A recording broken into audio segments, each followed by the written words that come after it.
I now give the floor to Her Excellency Retno Lestari Priyansari Marsudi, Minister for Foreign Affairs of Indonesia.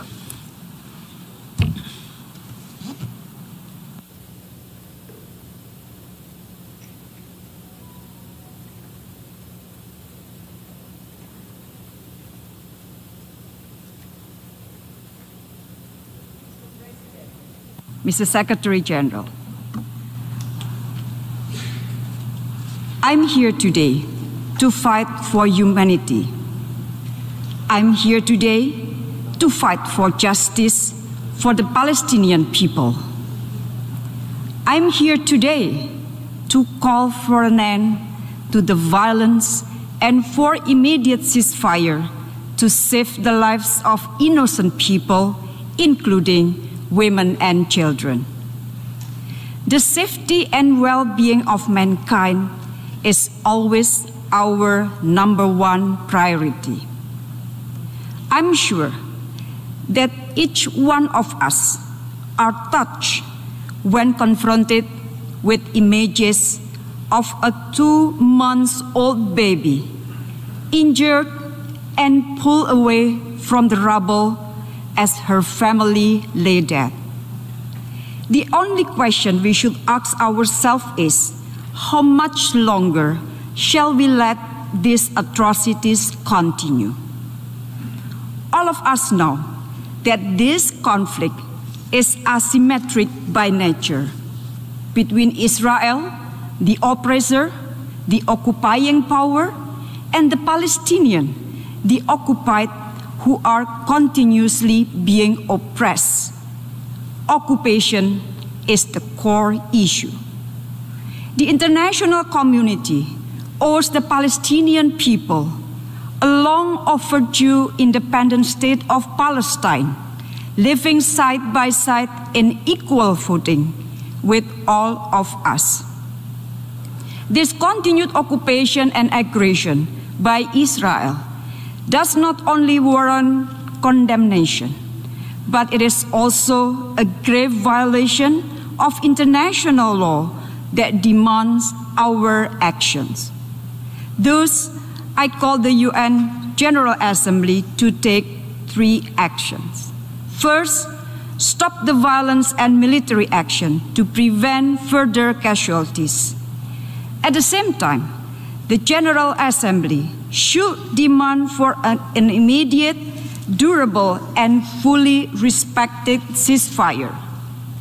All avenues must be exhausted to de-escalate the situation urgently, as we also support continued and relentless effort by the Secretary General.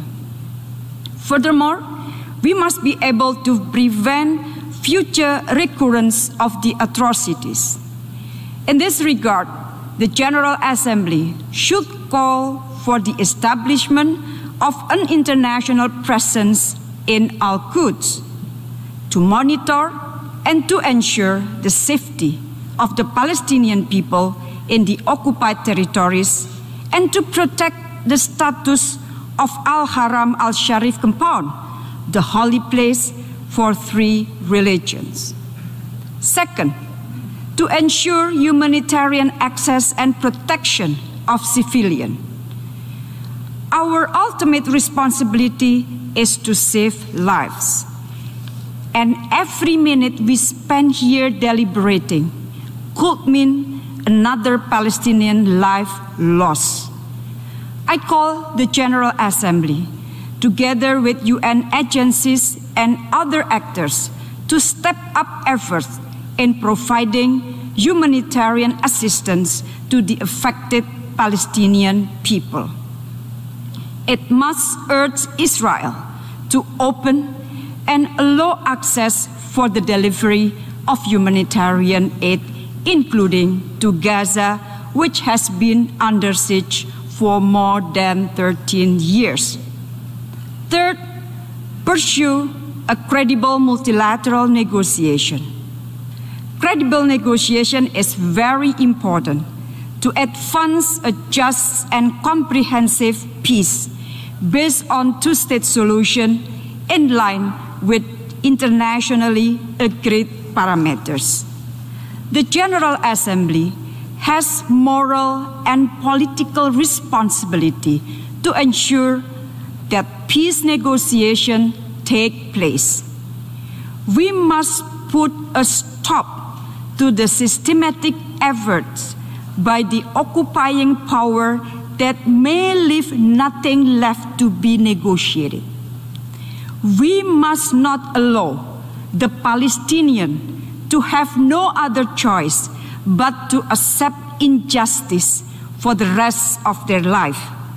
Therefore, we have to stop this injustice now. We have to continue our support to Palestinians to get their independence and justice. Mr. President, in recent days, during the COVID-19 pandemic, we witnessed the erosion of trust in multilateral institutions. Today, we hold this meeting with one main purpose: to ensure that justice prevails for the Palestinians. This meeting will be seen as a litmus test for multilateralism. We must remain committed and stand united in our efforts against all illegal acts of Israel toward ending the occupation in Palestine. We have to act now together. UN has to act now. I thank you. I thank the Minister for Foreign Affairs of Indonesia for her statement.